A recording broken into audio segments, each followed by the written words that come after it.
at the time it was like, okay, he was playing well, and it's like he needs what I needed, what me personally would have needed from him if I'm the coach, if I'm in the locker room, is okay. You're starting to play a little better. You're throwing it within the same zip code of Justin Jefferson, instead of airmailing it into the third row because you're number 9 or whatever the hell it is. And but now you got to stay on the field.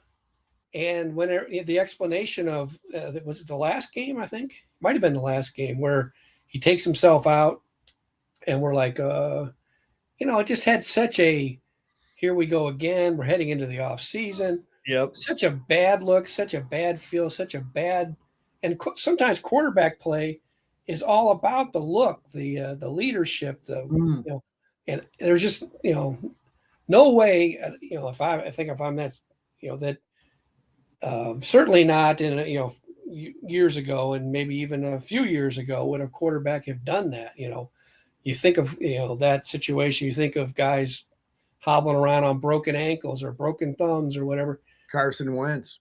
Yeah, Brett Favre, Bernie Kosar back in the day. They just, we didn't have that. So, that's gone. To me, it's hey, if he saved himself a rehab over the offseason, great, whatever.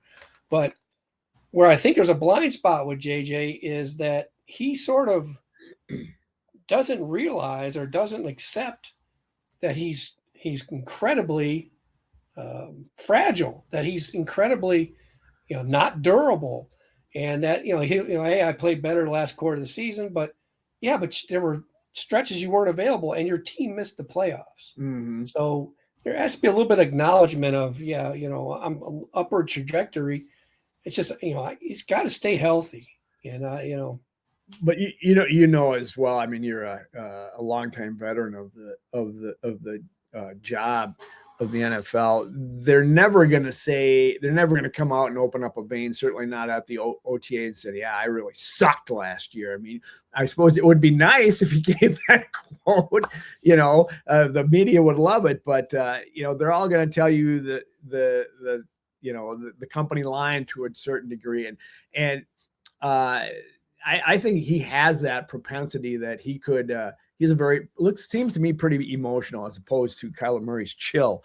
I don't know if there's a question here, but I just think it's kind of what we expected for. Say, I'm working on my upward trajectory. I'm going to give you the. Oh yeah. I get what you're saying. It'd be all nice if they all, like when Rory was asked about his first round of the PGA, how do you assess your play after bogeying 5 of the last 6 holes, I think it was, and he summed it up with one word, one 4-letter word, which was pretty entertaining, I thought.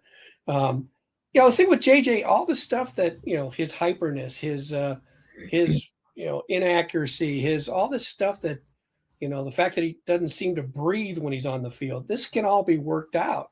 But, when are you going to get to it? It's like you miss your entire rookie season. You miss, 7 games of your second season, and the 10 games you did play, you're taking yourself out.